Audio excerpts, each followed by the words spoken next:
따라서 합니다. 죄가 실패를 낳고, 다시 합니다. 죄가 실패를 낳고. 여러분, 전쟁은 이기든 아니면 지든 큰 상처를 쌍방간에 낳습니다. 그래서 우리나라에 전쟁은 없어야 되겠죠.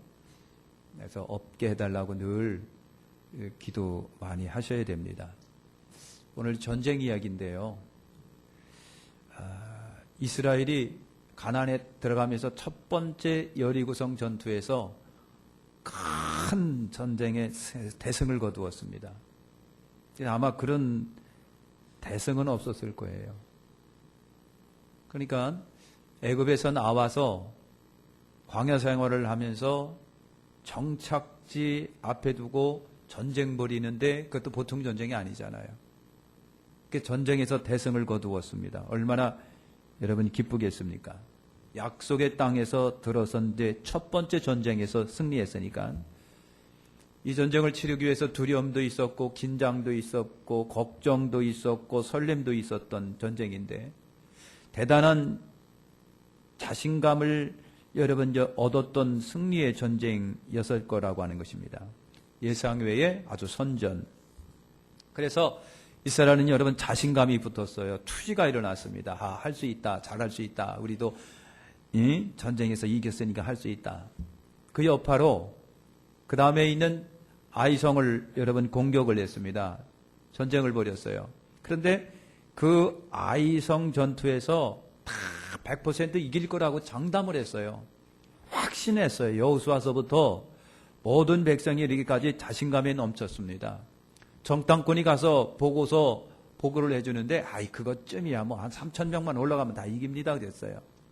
얼마나 자신감이 붙었는지 몰라요. 그런데 여러분 그 자신감 충만했었던 그 아이성 전투에서는 대패하고 마는 거예요. 다 패하고 말았습니다. 그러다 보니까 초비상이 걸린 이스라엘이 전전긍긍 좌절에 빠지고 전 백성이 울고 난리고 그리고 사람은 죽고 대패해서 기는 빠지고 그래서 여러분 여호수아서부터 장로들이기까지 베옷을 입고 땅바닥에 주저앉아서 웬일입니까? 무슨 연고입니까? 원인이 뭡니까? 하고 그렇게 울고 난리를 피운 거예요. 무엇 때문에 우리가 패배했느냐? 원인이 무엇이냐? 그래서 여러분 여호수아 1장서부터 우리가 읽은 끝까지 보면은 그 실패의 원인이 뭐냐? 그 실패의 원인을 찾아 제거하는 장면이 7장에 여러분 나오고 있는 말씀이에요. 네 가지로 한번 말씀을 드리겠습니다. 첫째로 여러분 죄가 실패를 낳는 겁니다. 죄가 실패를 낳습니다. 아이성 공격을 앞두고 정탐꾼들을 보냈습니다. 가서 정탐에게 와서 보고해라. 여러분 정탐꾼들이 가서 보니까 여리고성에 비해서 조그만 성이에요. 아주 가당치 않은 성이에요. 그래서 정탐꾼들이 와서 보고하기를 한 3,000명이면 될 것 같아요. 그거 그냥 우리가 기침만 하면 어무러질 것 같아요. 3,000명 정도면 이긴다는 거예요. 여러분 그들의 눈에 보기에도 아이성은 여러분 작은 성입니다. 첫 번째 성에서 이긴 여리고성에 비하면 아무것도 아닌 겁니다. 자신감에 엄청난 업이 돼가지고요. 그래서 여호수아가 판단을 내니 그래 하자. 그래서 3,000명이 올라간 거예요. 여러분 3,000명 정도 올라가면 될 거라고 그래서 올라갔는데 그 3,000명이 다 패해서 여러분 후퇴하고 말았습니다. 자신감이 좌절로 변했습니다. 제대로 싸우지도 못하고 패해서 쫓기는데 정신없이 쫓겨 내려왔습니다. 간담이 서늘할 정도로 도망쳐 나왔습니다. 그리고 36명이 여러분 죽었어요. 백성들의 마음이 초처럼 녹아내렸습니다. 급격히 사기처하로 절망감에 사로잡혔습니다. 여호수아와 장로들과 백성들이 옷을 찢고 땅바닥에 엎드렸습니다. 탄식이 나옵니다. 원망이 나옵니다. 눈물밖에 안 나옵니다. 어찌하여 인도하여 이런 좌절을 맛보게 하십니까? 여러분 패배의 원인이 어디에 있었을까? 그래서 이스라엘이 고민에 빠진 거예요. 패배의 원인이 어디 있을까? 아니 하나님이 하라고 해서 한 건데 근데 패배의 원인이 어디에 있을까? 두 가지로 찾아볼 수가 있는 거예요. 패배의 원인은 첫 번째 하나님의 여러분 범죄라고 하는 겁니다. 하나님의 말씀의 거역이에요. 여러분 여호수아 6장 18절에 보면 그랬습니다. 너희는 온전히 바치고 그 바친 것 중에 어떤 것이든 취하여 너희가 이스라엘의 진영으로 바치는 것이 되게 하여 고통을 당하게 되지 않도록 오직 너희는 그 바칠 물건에 손대지 말아라. 손대지 말아라. 하나님께서 온전히 100% 바치라 라고 하는 말씀을 여러 번 남깁니다. 첫 것은 다 하나님의 것이니 전혀 취하지 말아라. 무엇이든지 취하여 이스라엘 진영으로 바침이 되어 똑같은 취급을 당하지 않도록 고통당하지 말게 하라. 온전히 바침이 없으면 이스라엘 전체가 공동 책임을 당한다라고 하는 그런 말씀이에요. 그런 말씀이에요. 오늘 우리가 여호수아 6장 18절을 제가 다시 한번 읽어드릴게요. 이런 말씀입니다. 너희는 탐욕이 생겨서 바쳐진 물건을 취하여 이스라엘 진으로 바쳐진 상태가 되게 하여 결국 화를 당하게 되는데 그렇게 되지 않도록 모두 다 바쳐진 물건으로부터 삼가라. 이 말씀이 그 말씀이에요. 다시 말씀드리면 어떤 물건이든지 취하게 되면 아이성이 멸망당하는 것처럼 너희도 멸망을 당한다. 여러분 그런 말입니다. 여러분 바쳐진 물건, 바쳐졌다라고 하는 하람이라고 하는 단어 안에는 저주라고 하는 의미가 있어요. 만약에 너희가 여리고의 아이성에 있는 물건을 취하게 되면 하나님이 여리고에 있는 물건을 취하게 되면 여리고 성에 대하여 내가 계획했던 그 계획이 너희한테 들어갈 것이다. 너희와 화장이 될 것이다. 여리고를 하나님이 저주하듯 너희도 그 물건으로 인하여 저주를 받는다라고 하는 말이에요. 그러니까 하나님 말씀 잘 이해를 하셔야 되는 거예요. 여러분의 마음대로 해석하는 것이 아니라 정확한 하나님의 심정과 의도를 알아차리는 여러분 되시길 바라는 거예요. 하나님의 말씀을 정확하게 보는 거예요. 여러분, 아간 한 사람의 탐심이 전 이스라엘로 고통을 불러왔습니다. 아간 한 사람이 범죄했지만은 그 죄의 죄값은 이스라엘 공동체가 지는 거예요. 그 공동체도 저주를 받는 거예요. 얼마나 두려운지 몰라요. 그러니까 여러분 노획물을 취했다고 해서 죄가 아니라 하나님이 그때 주시는 말씀을 잘 못 이해하여 못 받아들이고 불가능할 정도로 이해 못하여 벗어나게 되면 그것이 죄라고 하는 거예요. 하나님이 그때 우리에게 주시는 말씀을 정확하게 붙드는 것이 오늘 우리가 할 일이에요. 여러분 다른 성 공격에서는 하나님이 니들이 취했으니까 다 가져. 하나님이 얼마나 그러셨는지 몰라요. 저 성 공격하고 노획물 있으면 니들이 다 가져. 하나님이 그러셨어요. 그런데 여리고만큼은 하나님이 이 말씀을 주신 거예요. 사랑하는 성도 여러분, 하나님의 말씀을 정확하게 받으실 뿐만 아니라 정확하게 이해하는 여러분 되시기를 축원합니다. 여러분 아간 한 사람이 탐심이 전 이스라엘의 고통을 불러왔어요. 아까 말한 것처럼 바쳐진이라고 하는 헤렘이라고 하는 뜻에는 저주의 의미가 있어요. 바쳐진 물건을 도둑질했으니까 저주받는데 다 같이 지들이 받아라. 불순종이 이처럼 깊은 상처를 여러분 받게 한 거예요. 두 번째는요, 그들의 경솔함입니다. 여리고 승리에 자만이 있었어요. 여리고 전투에서 이겼으니 그것쯤이야 하는 그런 경솔함이 사람들 마음속에 있었습니다. 아이성을 공격할 때는 구체적인 하나님의 지시사항이 없었어요. 없었다고 하는 얘기는 그들이 묻지도 아니하고 따지지도 아니하고 보고 없이도 하면 될 줄 알고 그냥 했다라고 하는 얘기도 여러분 되는 거예요. 사랑하는 성도 여러분, 우리가 하나님과의 관계에서는요, 소홀함이 있어서는 절대 안 된다라고 하는 거예요. 하나님과의 관계에서는 소홀함이 없어요. 사람과 사람과의 관계에서는 실수도 있어요. 허물도 있어요. 용서할 수 있어요. 사람이니까 다 그럴 수도 있는 거예요. 약속 어길 수도 있어요. 그러나 죄송하지만 하나님과의 관계에서는 안 그렇다라고 하는 거예요. 여러분 거룩함의 특징이 무엇인지 아십니까? 하나에서 100가지, 아니 1000가지 다 거룩이라고 하는 거예요. 거룩을 잘 지키다가 하나를 어떻게 부족해서 실수했기 때문에 그 거룩을 못 지켜서요. 그래서 하나님이 봐준다는 얘기가 아닙니다. 거룩이라고 하는 속성이 여러분 그런 거예요. 철저한 순종의 관계가 필요하지 하나 정도는 봐주겠지라고 하는 것이 아니에요. 다 잘하다가 하나 정도 실수하니까 하나님이 눈 감아주시겠지, 봐주겠지, 그것이 아니라고 하는 겁니다. 처음부터 의지했으면 끝까지 의지요, 믿음이요, 순종입니다. 거룩이면 끝까지 거룩이죠. 하나님이 10가지 법을 주셨으면요, 10가지 지키는 것이 거룩이에요. 근데 한 가지를 범했습니다. 9개 잘 지켰으니 하나님이 눈 감아주시겠지라고 하는 오해는 버리시기를 바라는 거예요. 여리고성 전투에서 하나님을 그렇게 의지했어요. 그러면 아이성에도 그렇게 하나님을 의지하라고 하는 얘기예요.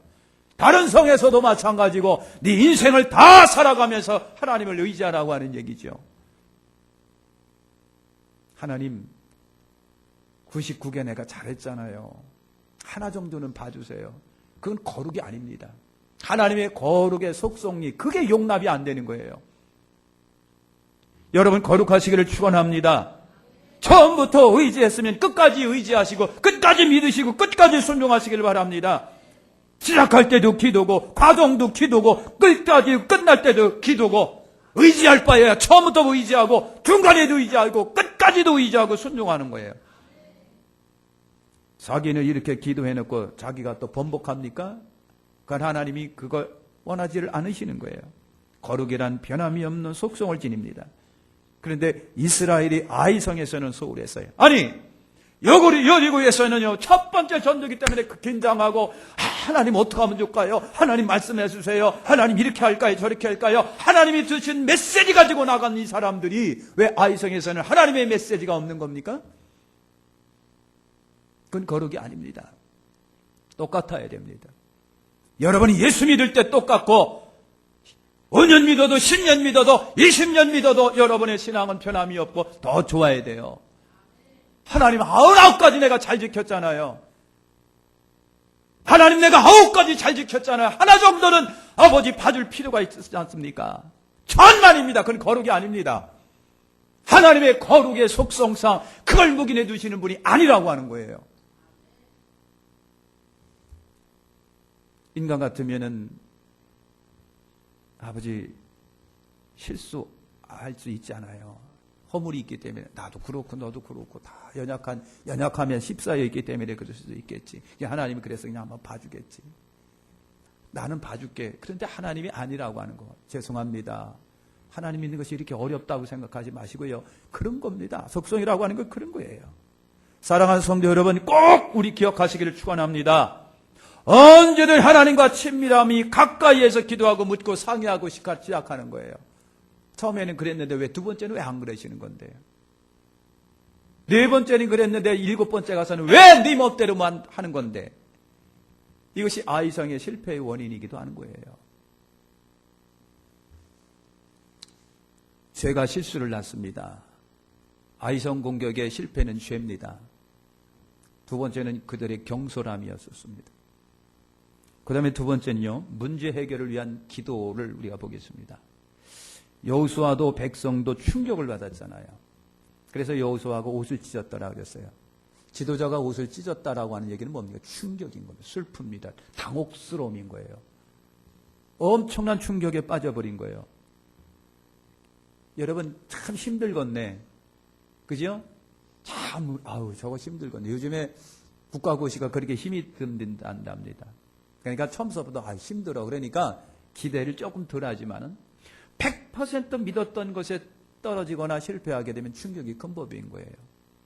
그래서 여호수아가 옷을 찢었습니다. 그리고 장로들과 함께 여호와 앞에 제단에 무릎을 꿇었습니다. 머리에다가 흙을 뒤집어 써가면서 하루 종일 엎드려 있었습니다. 하루 종일.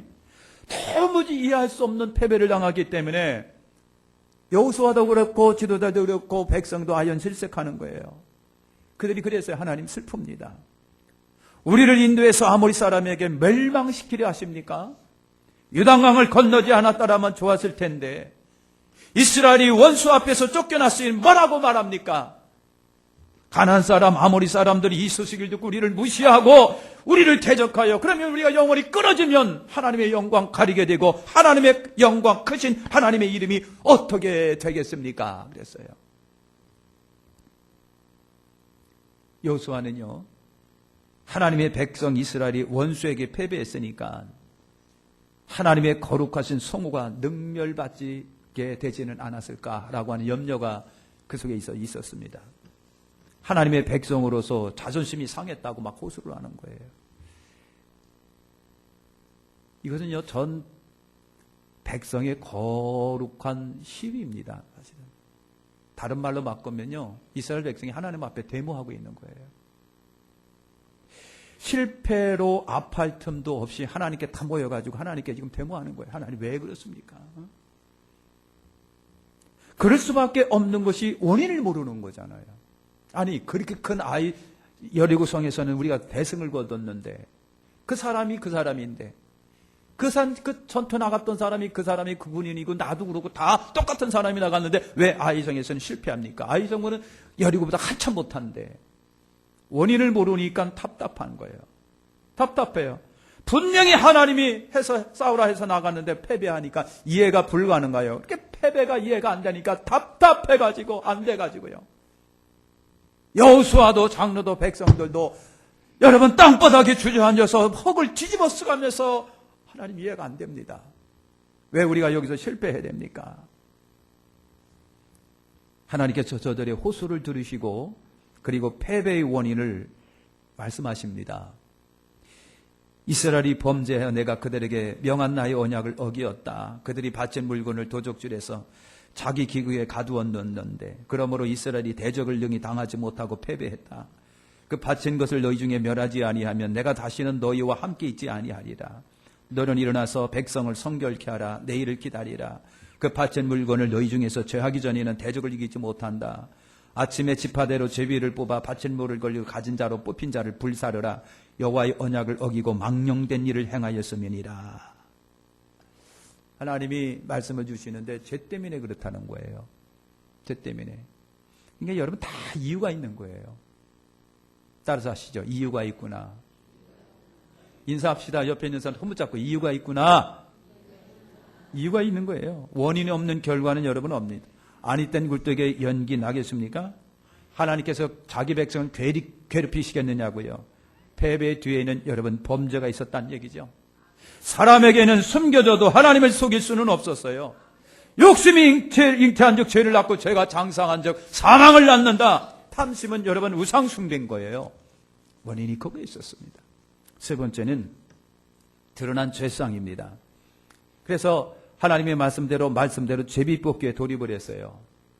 제비뽑기는요, 하나님이 계시를 나타내는 방법 중에 하나인데, 예를 들면 목격자가 없는 범죄가 일어났습니다. 누군지 몰라요. 그랬을 때 방법 중에 하나가 제비뽑기예요. 그래서 요나가 하나님 말씀 어기고 도망가다가 제비뽑기에 걸려들었잖아요. 그렇죠? 아무도 요나가 요나인지도 모르고 선지자인지도 모르고 왜 배를 타고 있는지도 모르는 가운데 풍랑을 만났는데 이게 도대체 이게 뭐가 뭔지 그래서 제비를 뽑았더니 요나가 딸라당 걸려버린 거예요. 그래서 요나가 그랬어요. 나 때문에 그렇다. 나를 바다에 빠쳐라. 여러분 사람을 선택하거나 찾아낼 때에도 하나님이 이 방법을 사용하는 경우도 있어요. 가룟 유다가 범죄하고 자살해 죽어버리고 빈 자리가 하나가 있을 때 그래서 기도하고 마땅한 사람 뽑아놓고 제비뽑기를 했어요. 그래서 마띠아가 뽑혔어요. 제비뽑기라고 하는 그런 방법이기도 합니다. 어느 교단에서 제비뽑기를 실시한 적이 있다고 합니다. 제가 학생을 맡고 있었을 때에 학생회장을 제비뽑기로 뽑은 적이 있습니다. 그런데 실패했습니다. 왜냐하면 학생들의 마음이 제비뽑기 할 수 있는 수준이 안 됐어요. 전부 다 자기 편, 자기 학교, 자기 지역 이거면 꼴똘히 매 있다 보니까 진짜 제비뽑기가 안 되더라고요. 그 이후로 한 번도 안 했습니다. 제비뽑기입니다. 나는 그랬어요. 그래서 전 지파 상대로 제비를 뽑기 하니까 유다 지파가 딸랑 걸린 거예요. 이게 유다 지파를 상대로 하여 제비뽑기를 하니까 세라 자손이 거기서 딱 뽑혔어요. 세라 자손을 상대하여 제비 뽑기를 하니까 삽디 가문이 뽑혔습니다. 삽디 가문을 상대로 제비를 뽑기니까 삽디의 손자 갈미 아들 아간이 딱 뽑힌 거예요. 하나님 정확하게 가려내셨어요. 아간은 철저히 숨겼습니다. 몰이를 하고 생각을 한 거예요. 아니, 아이성 전투에서 실패가 자기 때문이라는 것, 그것도 모르고 있었어요. 그것도 모르고 있었어요. 하나님이 내가 숨긴 건 모르고 있을 거라고 생각을 했어요. 전쟁에서 나 때문에 36명이 죽고 많은 사람이 고통당하는 거 자기 때문이라고 하는 자체도 모르고 있었던 사람이 아간입니다. 그런 노획물 중에 몇 가지를 숨겼다고 자백을 합니다. 시날산 외투를 한 벌, 은 200세켈, 글 50세켈. 아간은 탐욕의 사람이었어요. 견물생심이라고요. 은도 보고 그 다음에 금도 보니까 욕심이 생기고요. 여러분 시날산 외투를 딱 보는 순간 아우 저거 갖고 싶네. 그래서 무조건 카드로 긁어버린 거예요. 그냥. 예? 텔레비 보자마자 무조건 카드로 긁어버린 거예요. 아간이 그랬어요. 전후사정 생각 안 하고 저거 내 거 해갖고요. 숨겨버렸어요. 내 제비가 나한테 날라올 줄은 모르는 거예요. 제비가 나한테 뽑힐 줄은 몰라요. 여러분, 아간은 탐욕의 사람이에요. 그는 끝까지 제비 뽑기 할 때까지 자기가 되리라고는 생각을 못했겠죠. 나 때문에 전쟁에서 실패하고 백성이 고통을 당했다라고 하는 거 생각을 못했겠죠. 여러분, 하나님의 말씀의 진리를 이해 못하는 사람이 무지한 사람이에요.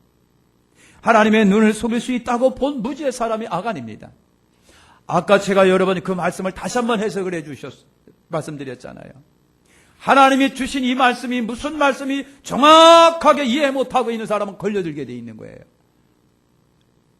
사랑하는 성도 여러분, 하나님의 말씀을 이길 수 있는 사람이 있고 탐심이 하나님의 말씀을 이기는 사람이 있고 하나님의 말씀이 탐심을 이기는 사람이 있는 거예요. 여러분은 어떻습니까? 아간은 자기 속에 있는 탐심이 준엄한 하나님의 말씀을 이겨버렸습니다. 그리고 그 하나님이 주신 그 말씀의 요의가 뭔지를 모르고 있었어요. 욕심이 그런 죄를 범하고 말았습니다. 사람을 속일 수 있어도 하나님을 속일 수는 여러분 없지요. 범죄의 시작이 대개는 탐심에서 시작하는 거예요. 탐심은요 눈을 어둡게 합니다. 탐심은요 귀를 어둡게 합니다. 마음을 닫게 하는 거예요. 탐심은 이성을 마비시킵니다. 탐심은 현명함을 사라지게 합니다. 탐심의 예를도 한번 들어볼게요. 여러분, 북왕국 이스라엘에 아방이 있었는데요. 아방이 창국문을 확 열고 보면 맞은편에 포도원이 있는데 그렇게 멋있는 거예요. 아우 저거 내 가졌으면 좋겠네. 가졌으면 좋겠네. 단비야 그거 갖고 싶었어. 외나산 한 번도 갖고 싶고 포도원을 갖고 싶은데 왕이 체면이 있지 부하 직원이 갖고 있는 포도원을 뺏을 수는 없고 속을만 끙끙 앓고 있는 거예요. 그러니까 어느 날 아내가 보니까 남편이 끙끙 앓고 있는 거예요. 남편 왜 그랬는데 남편이 그런 얘기예요. 저 앞에 있는 포도원이 기가 막히게 좋다 저거. 내가 갖고 싶은데 왕 체면상 어떻게 그렇겠냐. 그러니까 이세벨이 하는 얘기, 아이고 왕 돼가지고 그것도 못합니다. 걱정하지 마세요. 내가 해결해 줄게요. 그랬어요. 이세벨이 깡패 2명을 샀습니다. 깡패 2명을 사가지고 어느 날 그 포도원의 주인을 불렀습니다. 그리고 깡패들이 이분 계속해서 흑색 성전을 하는 거예요. 왕이요, 저 나봇이라고 하는 놈이 왕을 그렇게 저주를 했더군요. 왕을 나쁜 놈이라고 맨날 욕하고 다니고 그랬더군요. 그러니까 이세벨이 옆에서 듣고 있다가 나쁜 놈! 저를 죽여라! 그랬습니다. 그리고 뺏어서 포도원을 남편에게 준 거예요. 탐심은 범죄를 일으키게 돼 있습니다. 얼마나 무서운지 몰라요. 사랑하는 성도 여러분, 다윗이요, 어느 날 남들은 다 전투 나가 있는데 옥상에서 하루가 쳐다보니까 아리따운 여인이 목욕을 하고 있는 거예요. 야, 그래서요 누구냐고 그랬더니 충신의 아내라고 하는 거예요. 데려다가 범했어요. 어느 날 임신했대요. 그러니까 왕이 체면이 큰일 났어요. 저걸 숨길 수 있는 방법은 남편을 빨리 죽이는 수밖에 없겠다. 그래서 전투에 맨 앞장서서 내보냈어요. 여러분, 이 우리아를 갖다 죽이는 방법이 참 비열한 것이 뭐냐면요. 옛날에는 성이 있습니다. 성 밑에까지 가갖고 전투를 벌이지를 않는답니다. 위험하기 때문에. 근데요, 장군이 우리아를 바로 밑에, 전투 밑에, 성 밑에까지 침투시켰어요. 그래서 떨어지는 곳에 맞아서 죽게 했어요. 여러분, 탐심이 사람을 죽입니다. 탐심이 죄를 낳는데 그 죄를 커버하기 위해서 별 수단 방법 다 가리는 거예요. 여러분, 이것이 탐심이다. 아담과 하와는요, 선악과 탐심이 자린다 해가지고요, 따먹어 버렸어요. 여러분, 그랬어요. 엘리사의 종 게하시도 탐심 때문에 결국은 문둥병이 걸려서 그랬어요. 탐심은 사람이 제정신을 아니게 만듭니다. 그래서 성경은 탐심이 뭐다? 우상숭배 그랬습니다. 우상숭배라고 하는 말은 여러분 그냥 돌이나 부처나 나무나 꾹꾹 절하는 게 우상이라고 보는 건데 그거 우상이에요. 우상이라고 하는 그 자체가 사람을 그렇게 사로잡는 거예요. 엄청나게 사람을 사로잡아 버리는 거예요. 그래서 우상에 빠지면 못 나오는 거예요, 이게. 이단에 빠지면 못 나오는 이유가 바로 거기에 있는 것이고요. 우상숭배에 빠지면은요, 돌덩어리 앞에 갖다 놓고 꾸벅꾸벅 절하면서 이성이 마비돼가지고 못 나와요. 탐심이 우상숭배라고 주님이 그러셨어요. 얼마나 무서운지 몰라요. 그래서 탐심을 버려야 됩니다. 탐심을 버리시기를 축원합니다. 네 번째로 보면요, 범죄의 척결입니다. 아간의 집에 도적질한 물건을 찾아낸 거예요. 그래서 찾아내보니까 진짜 외투 한 벌이 있고요, 은도 있고 금도 있는 거예요. 이스라엘 앞에 갖다 놨습니다. 여호수아는 아간을 아갈굴짝으로 데려갔는데 혼자만 데리고 간 것이 아니고 온 가족, 온 식구, 심지어 아간이 겨루고 있는 소도, 양도, 가축까지도 다 데리고 왔어요. 그러니까요, 백성들이요, 돌에 내는 아픔을 겪으면서 돌을 들어서 치기 시작을 했어요. 아간도 그의 아내도 그의 아이들도 그가 기르는 가축도 돌에 맞아 전부 다 죽었습니다. 여러분, 철저한 헌신과 철저한 단절, 이것이 하나님의 뜻이었어요. 그러니까 여러분, 범죄와의 처절한 전쟁이 아이성과의 전쟁에 앞서 있어야 된다고 하는 거예요. 죄를 척결할 때 승리가 있습니다. 헌신이라고 하는 것이 여러분 잘라내고 깎아내는 아픔이 있는 거예요. 그래서 이스라엘은 아픔의 헌신을 하고서야 아이성에서 이겼습니다. 투석형 예가 있습니다. 레위기 14장에 보니까요, 하나님을 모독한 자는 돌로 쳐서 죽여라 그랬어요. 민수기 15장에 보면 안식일을 범한 자도 돌을 쳐서 죽여라 그랬습니다. 신명기 13장에 우상숭배한 자도 돌로 쳐서 죽여라. 점쟁이 찾아가고 요술 찾아가고 마술 행하고 이런 사람도 돌로 쳐서 죽여라. 지금 그렇게 하면 큰일 납니다. 지금 그렇게 하면 굉장히 큰일 납니다. 그런데 그것만큼은 아시길 바랍니다. 이처럼 투석형 당할 정도로 이러한 죄들이 큰 죄라고 하는 거 꼭 기억하십시오. 꼭 기억하십시오. 그래서 돌무덤을 만들어라 그랬어요. 그렇게 사람들이 갈 때마다 돌무덤을 보겠지요. 그게 교훈인 거예요. 여러분, 아간의 죄가 어째서 죄 없는 식구들을 죽게 했을까? 율법은 분명합니다. 원죄죄가 없습니다. 아버지가 범죄했다고 자식을 그 죄에 연결시켜서 처벌할 수 없습니다. 아들이 범죄했다고 해서 식구들 다 잡아다가 범죄할 수 없습니다. 이것이 율법입니다. 연좌죄에 걸리지 않습니다. 근데 왜 이번 문제는 그렇게 됐을까? 하나님의 첫 번째 주신 메시지가 있는 거예요. 하나님이 그들에게 주신 첫 번째 메시지, 그러니까 하나님의 주시는 말씀에 따라 그날이 결정이 되는 거잖아요. 하나님이 분명히 그들에게 말씀하셨습니다. 노획물 중에 하나도 건드려서, 그래서 이스라엘로 하려고 범죄케 하는 것을 막아라 했습니다. 그러니까 집단적으로 하나님께 범죄했기 때문에 집단적으로 책임을 지라고 하는 거예요. 집단적으로 여리고라고 하는 첫 번째 거가 하나님께요. 하나님께 바쳐진 거예요. 하나님께 바쳐질 적에는 사람이건 짐승이건 각을 떠서 드리게 되어 있습니다. 이 하나님께 드려지는 것을 어겼기 때문에 너희들이 죽어야 된다는 거예요. 이것을 아간이 정확하게 읽지를 못한 거예요. 하나님의 말씀을 정확하게 읽지 못하는 거, 하나님의 말씀을 정확하게 받아들이지 못하는 거, 하나님이 우리와 같으라고 생각한 거, 우리도 인간이 부족한 거, 하나님도 그냥 그렇게 하니까 적당히 봐주시겠다고 하는 착각, 하나님과 나를 동일하게 생각하지 마시고, 인성과 동일하게 생각하지 마시고, 사람과 생각이 동일하다고 생각하지 마시고요, 하나님은 하나님이신 거예요. 아간은 하나님의 말씀을 잘 못 읽은 거예요. 그 속에 있는 탐심이 하나님의 말씀을 이겨버렸습니다. 하나님의 말씀이 탐심을 이기는 사람이 있고 탐심이 하나님의 말씀을 이기는 사람이 있어요. 어디에 속하십니까? 그래서 하나님께서 그의 가족까지도, 아기까지도, 말 못하는 짐승까지도, 그래서 전부 다 심판을 받을 수밖에 없었습니다. 사랑하는 성도 여러분, 마치겠습니다. 죄는 실패를 낳습니다. 탐심이 죄를 잉태합니다. 분명한 하나님의 말씀이 있는데 범죄는 더 큰 죄인 거예요. 정확하게 주신 하나님의 말씀이 오늘도 있을 수 있고 내일도 있었는데 그 말씀에 벗어나지 마시라고 하는 거예요. 정확한 하나님의 뜻을, 요의를 여러분 벗어나지 마세요. 죄의 촉결은 새로운 하나님의 시작이기도 합니다. 하나님 앞에 거룩하시기를 축원합니다. 처음부터 끝까지 거룩인 거예요.